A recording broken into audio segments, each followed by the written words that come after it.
Good.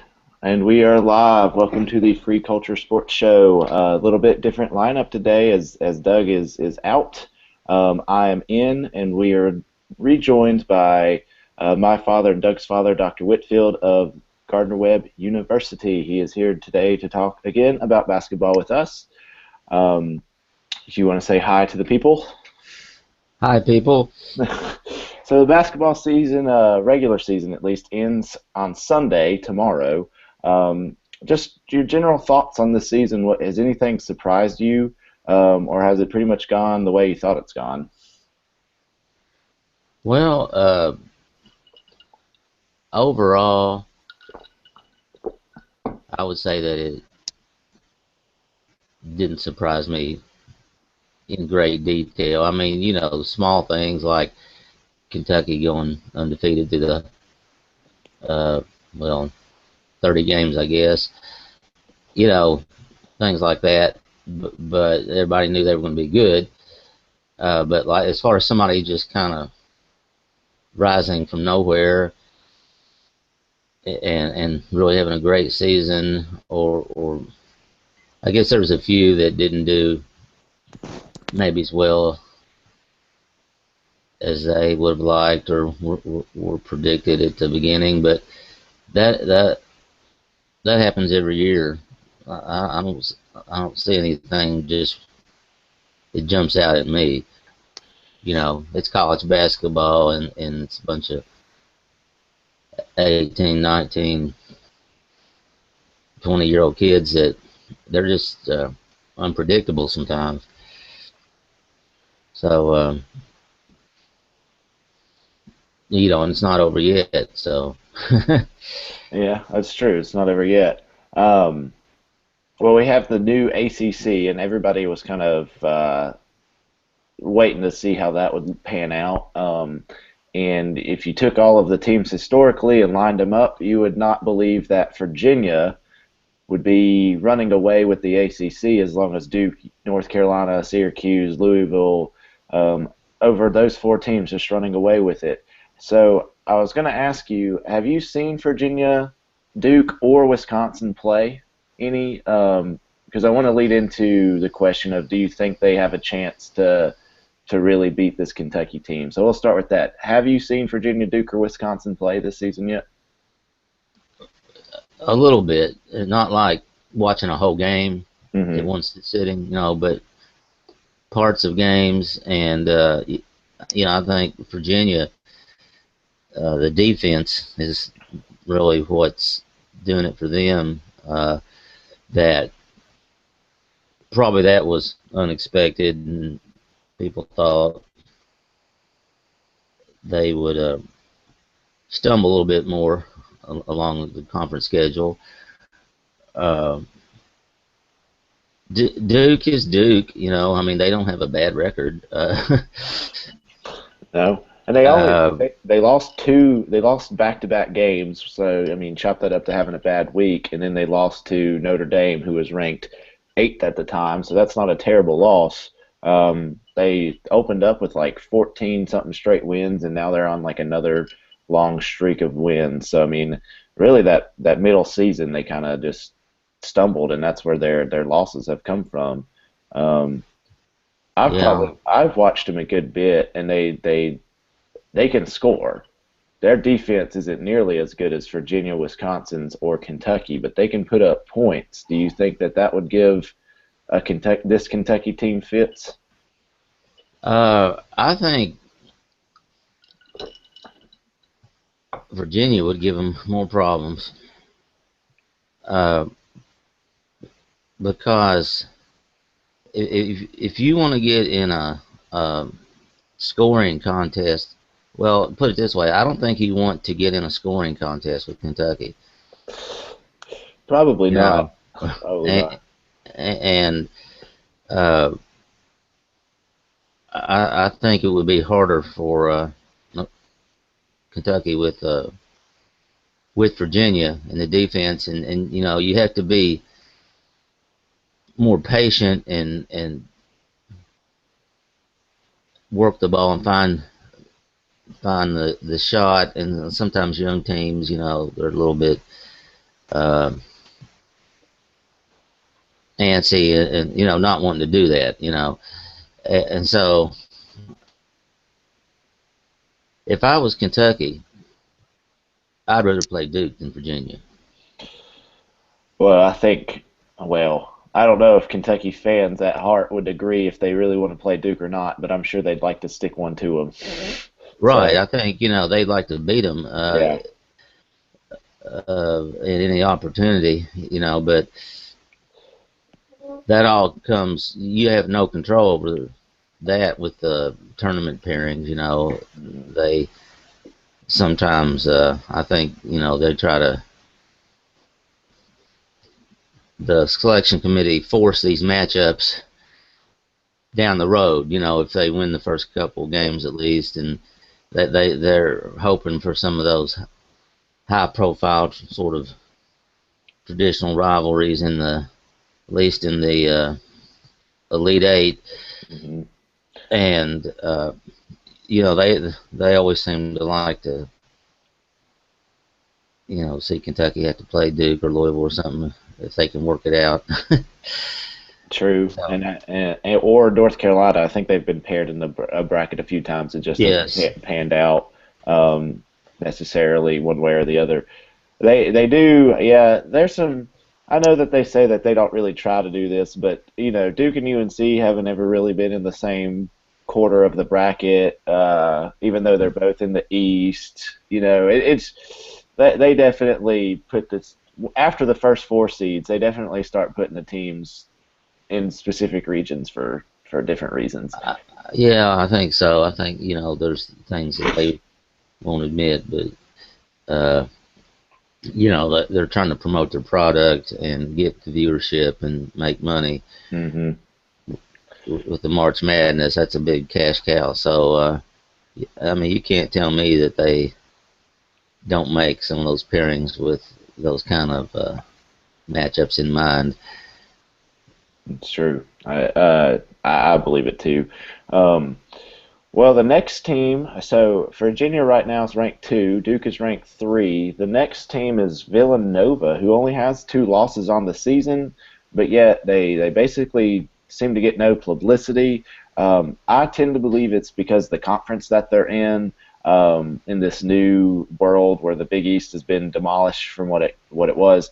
Um, why do you think Villanova just doesn't seem to get any publicity? Well, I think that's it. The old Big East, they had, of course, more teams, but they were masters at marketing their product and out of New York, and they had some of the New York City teams, and the commissioner was uh, very good with the promotional side.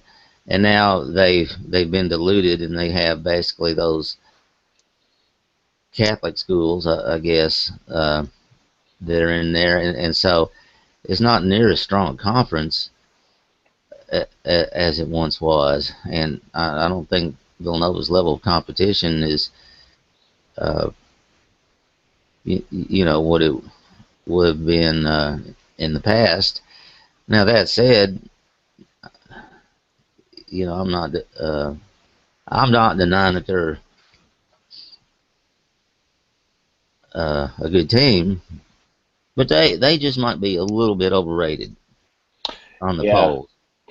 Well, they haven't really been challenged too much. I was just going back over their schedule, and if they've had a ranked team on the schedule, it's usually been a in the 20s.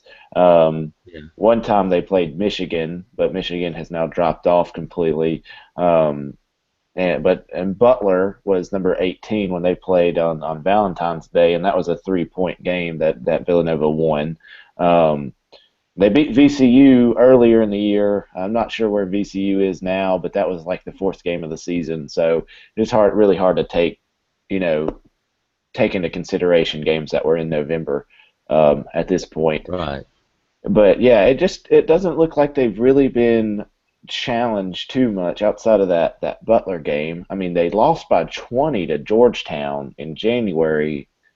And then they beat Georgetown by like 16 in February a few weeks later. So I mean, their only losses are that Georgetown game where they just got blown out, and then Seton Hall in overtime. But other than that, they just really haven't played anybody.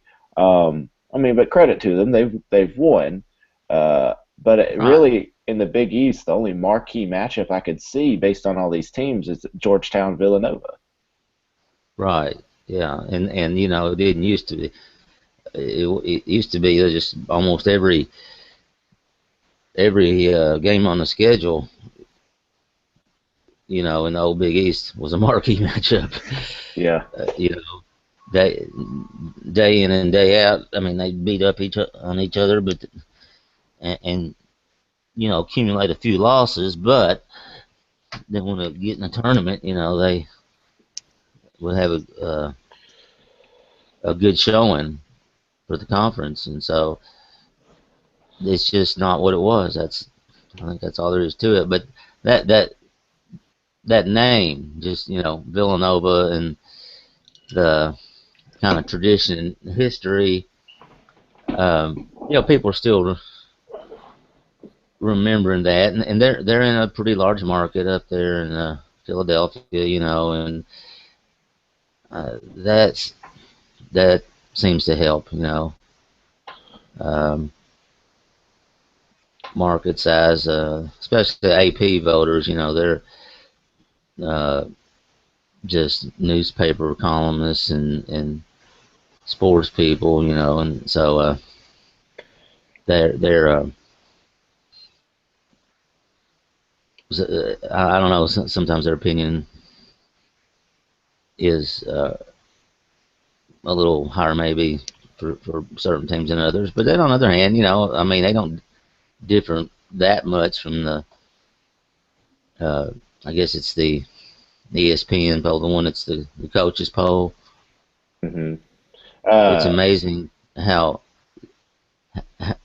much they, especially the top 10, uh, parallel each other. hmm. I mean, there's a few differences in the AP and the coaches. Two teams we're about to talk about, Arizona and Wisconsin. They've got them switched 5 and 6, and then it looks like Maryland and Kansas they have switched at 9 and 10. Um, we could talk about Kansas and then winning the Big 12, but Kentucky's already beaten them by like 30 something. So I would imagine that the game would be a little bit less lopsided, but probably still the same outcome. Um, the other two teams, I guess, who are potential number one seeds in the tournament are Arizona and Wisconsin. I never like Wisconsin. I'm wearing the Wisconsin shirt right now because Bucky cannot be on the show. But as a basketball team, I never like Wisconsin. Well, I just don't trust them once they get into the tournament. yeah, they're sort of there's a parallel to me between their basketball team and their football team, in that they're kind of a old school, grinded out sort of philosophy, and that can win you a lot of games against most teams. Hmm. But in a push comes to shove critical game, uh, and as much as they rely on really on one player, you get deep into the tournament and you're going to be in trouble. And they play hard, uh, and they're a good team. But I think outside the Big Ten in the tournament, they're going to run into trouble. I mean, and look at the Big Ten. What's Purdue right now? Second or third or something like that. Right. I mean, they've risen up in that conference this year. I don't know. Yeah, I think they're third, but I'm double checking right now. and Gardner Webb beat them at their place. And now, granted, that was in December, but Well, uh, yeah, it was in December at Purdue. Um, but yeah, Gardner Webb pulled off maybe the biggest win in the Big South for the Big South Conference this year. so and I think you were talking about disappointments. I think maybe for some people, and especially people in the state of Indiana, the Indiana Hoosiers, Hmm.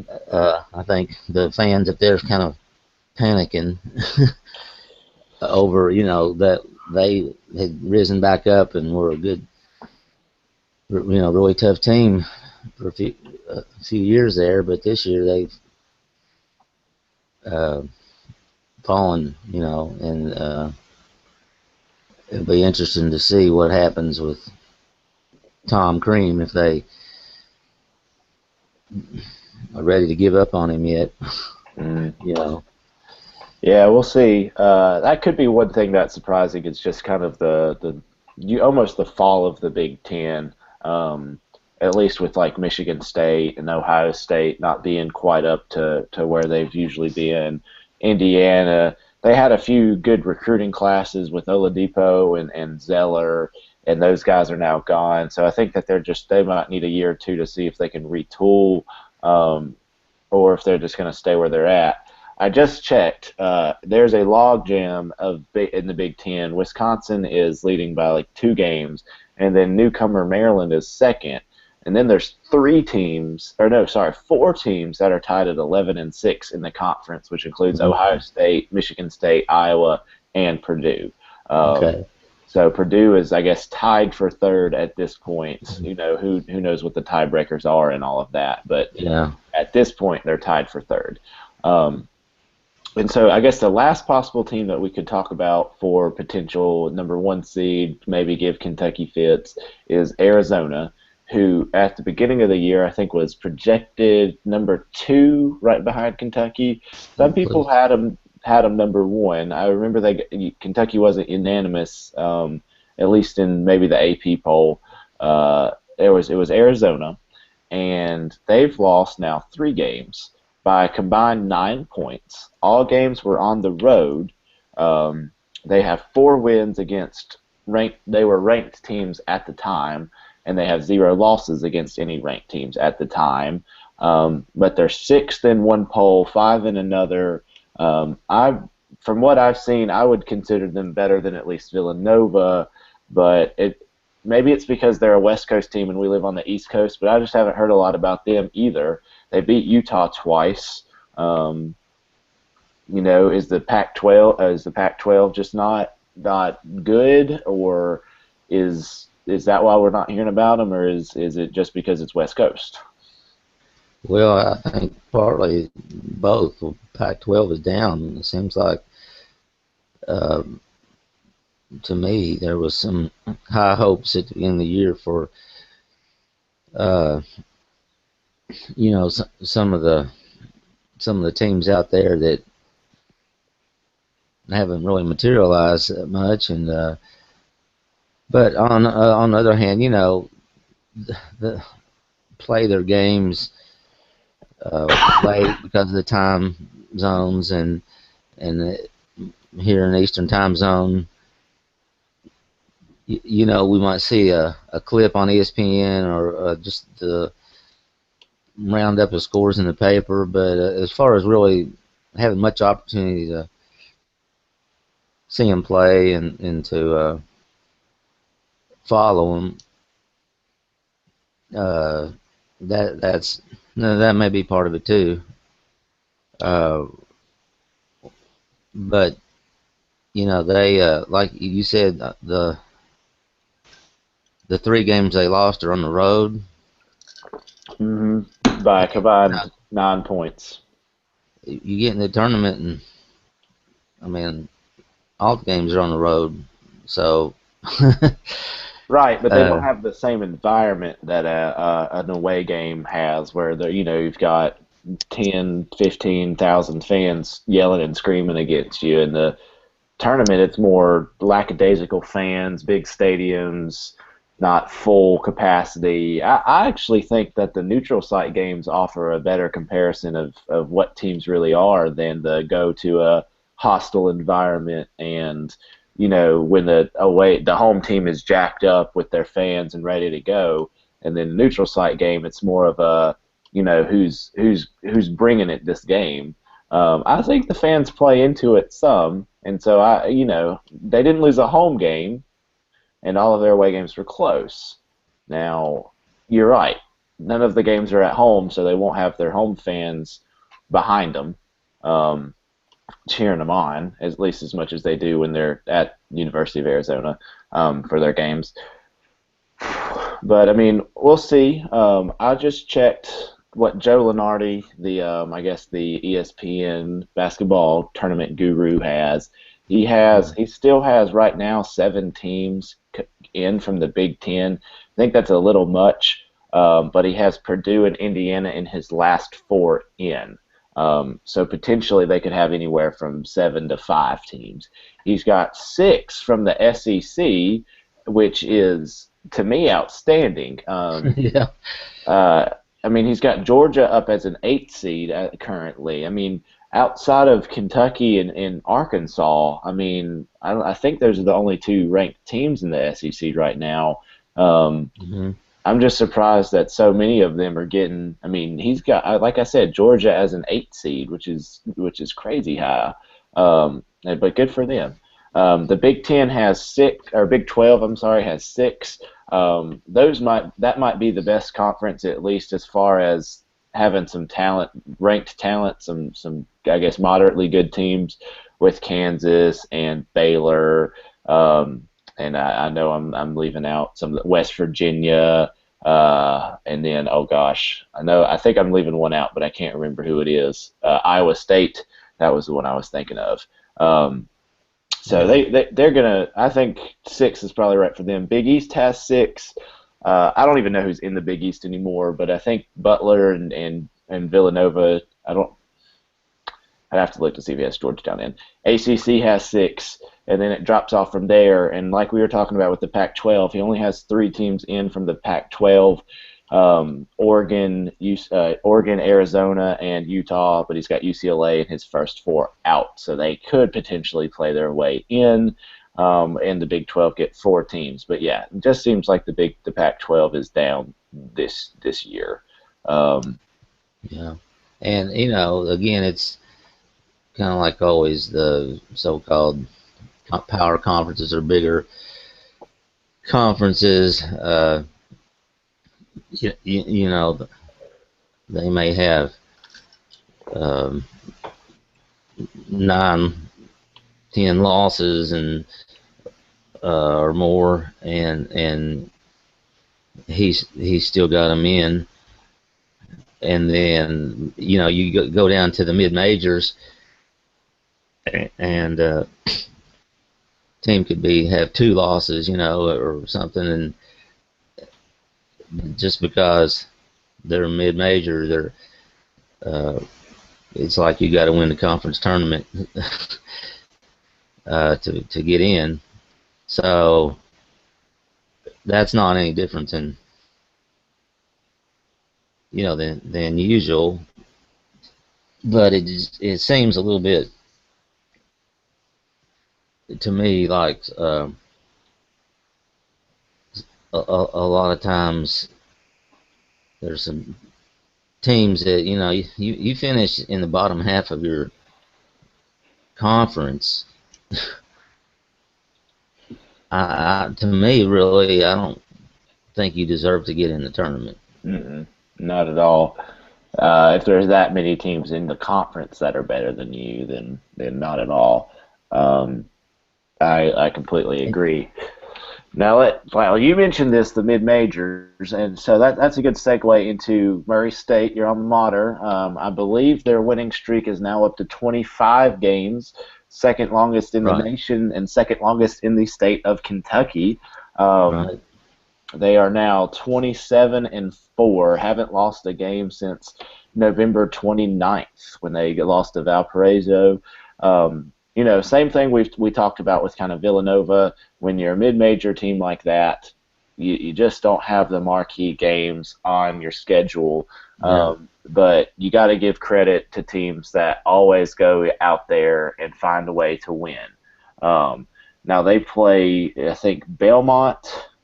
Is that today at 7? Yes. Is that that's not the conference? That's the Uh, championship game. that is the championship game. Yes, it is. Yeah. That is the championship game. Well, Belmont over the past 5 to 10 years probably has been, they've been in and out of the tournament, winning, been close to winning their conference tournament every single year. Uh, Earlier in Hmm. the year, not Villanova, sorry, Murray State won by 15 over Belmont, um, and I think that's the only time that they played. Now that I'm looking at it, uh, they beat Belmont by 15. If of course, we hope Murray State wins, and we should believe they win with their winning streak. If Murray State loses to Belmont, do you think that they've done enough to get into the tournament, even as Well, like a last four in type situation? you know, traditionally in the Ohio Valley Conference, the team, say there's a team that wins the regular season, and but they lose in the conference tournament, and some other team go, they get the automatic bid. That other team, it's been like, well, sorry, too bad, and NIT for you. And so I guess it might depend on, if they did get beat by Belmont, how much, if it was just a point or two, that might make a difference. But then I think they look at the RPI, uh, and that's how I think some of these lower level teams from the power conferences get in. They're looking at RPIs, and I don't know what Murray's RPI is, but I would imagine just from the level of competition, it's not in the top 68. I don't know. You may have those Well, figures that you can access. I've got the top 50. They're not in the top 50. And then they are 68th. So I mean Okay. they're behind some other teams who are kind of not on that list of, are they going to get in? Are they not going to get in? Like Miami and Purdue, Pittsburgh, St. Mary's. That of course there's some teams that are ahead of them that are mid majors, that just have probably some better wins. Um, right now, it says that Murray's strength of schedule is 277th. That's not good. Yeah. So I would imagine that they need to win with the strength of schedule that low. If they were 68th in RPI and had a better schedule, um, maybe, but I mean it's tough to make a case for a team that strength of schedule is that low. Above them on the list, of course, the teams we were talking about, Miami has a strength of schedule of 61 because they play in the ACC. Purdue is 67. Pittsburgh 36. Now Pittsburgh's record's only 18-12, but they've who knows if they'll get in or not. St. Mary's is 100. UCLA, who we talked about, is 31st. So I can't see them making a case for Murray State, even if they do go out today Yeah. Belmont. And Um, that's, like I said, that's usually how it goes. yeah, Now Murray lost to, and this was in November. Again, we talked about, well, November doesn't really matter, but it's interesting to see the teams that they lost to, how their seasons progressed. They lost to Valparaiso, I think, which they're a pretty decent team. I think they lost to Xavier. They're a pretty decent team. I think they lost the very first game. I think they lost was to Houston. I'm not sure about their record. I think they got a winning record and all. The only team that was kind of was a bad loss, they lost to Portland, uh, I believe, and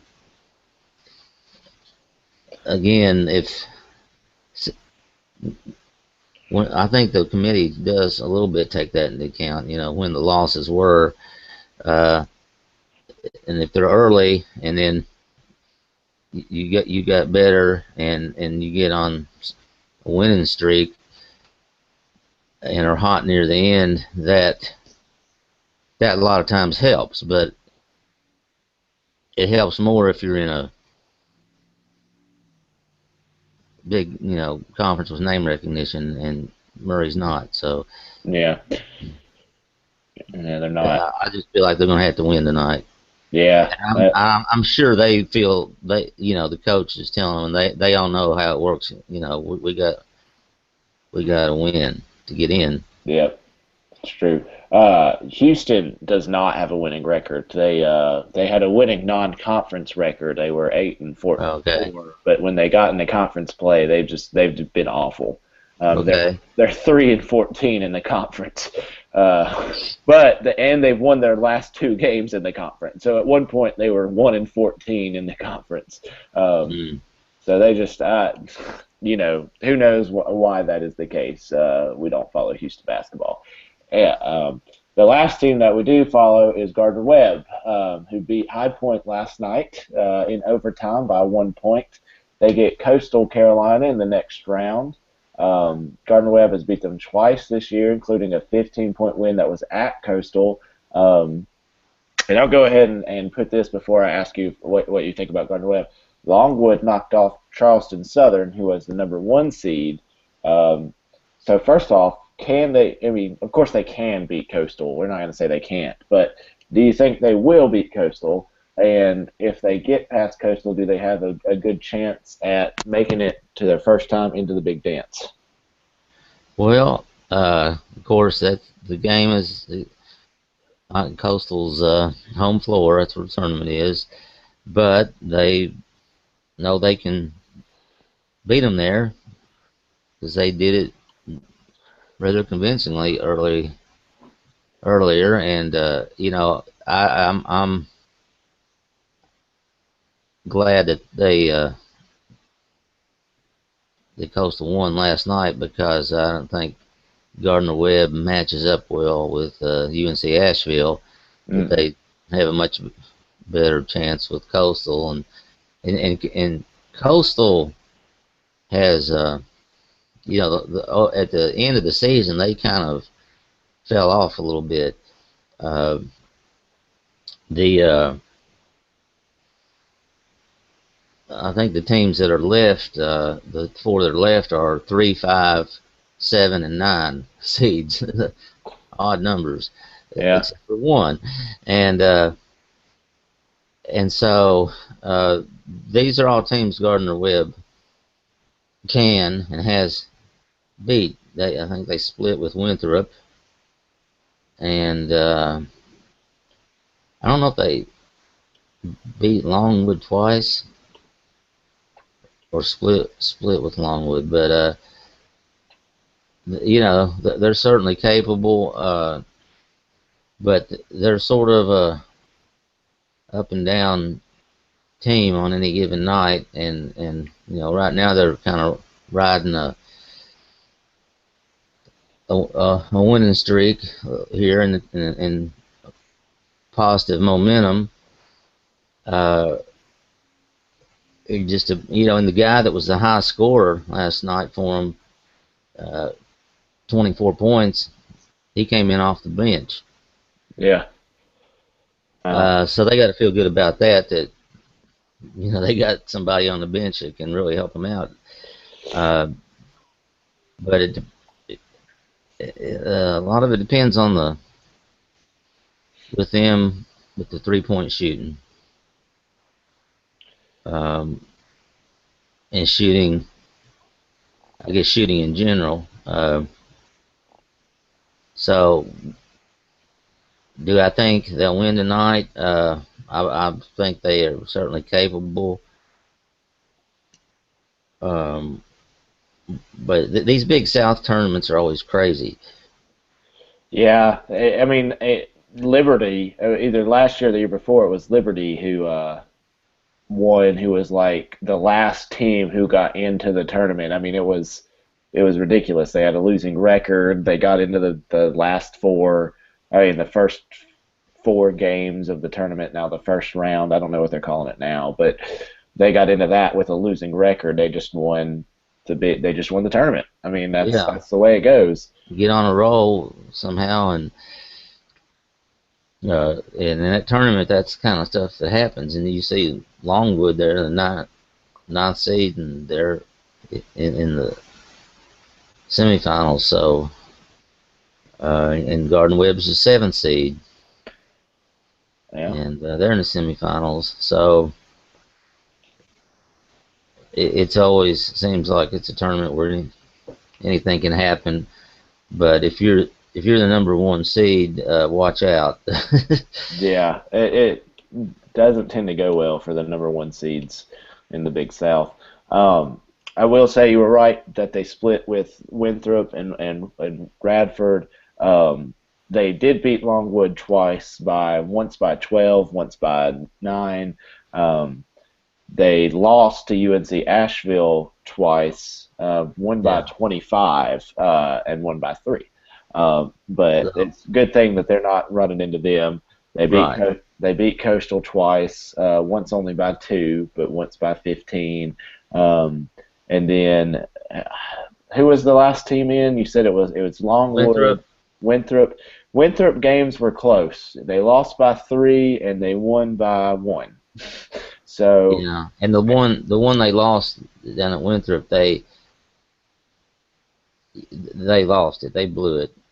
mm, They could have easily won that game, and they at the end just kind of gave it back to them. Uh, but that's water under the bridge. You just gotta if you wind up if the only way they play them would be in the championship, mhm. you just you got to forget about all that. And I mean, they split, so they both know that they could that they're pretty evenly matched. And they were close games, and it's just kind of like who's on or who's not as tired. That's one of the things with the tournament they played last night, and then they play today, Yeah. and then they play Sunday. Yeah, yeah. If they So win today, they play tomorrow. But I mean, can the lose other them teams do the same thing. So it's like you said, whoever can rest up or whoever can recover the best. or got a deep bench, or uh, the some are in better shape. Uh,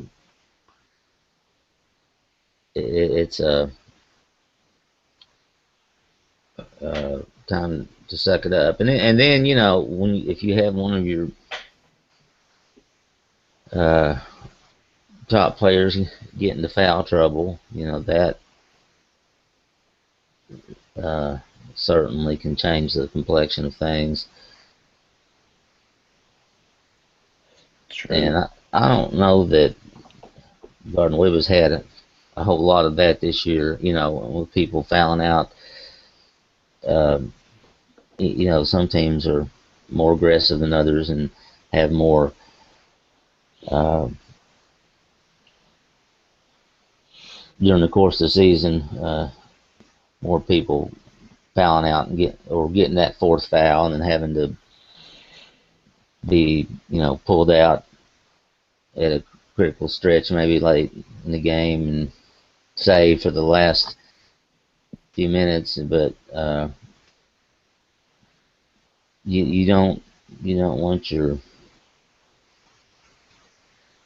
star players getting into foul trouble. Mm-mm. No. And want them on the court as long as you can, and you want to in the tournament you want to rest them as much as you can so that they're ready to go the next day. Um, Gardner Webb is 3-0 in the HTC Center in Conway, South Carolina so far this year. We'll see if they could go 4-0 tonight, and then 5-0 tomorrow. Um, and some other big games today. We've got the Kentucky's last regular season game against Florida. We've got the big one, UNC Duke tonight, the one I'll be paying attention to mostly. And just to host a lot of regular season finales today, a few tomorrow, and then we'll get to start the major conference tournaments. So we'll Yeah. see how it goes. Again, thanks for joining us. This has been the Free Culture Sports Show. Thanks again. Bye. And we are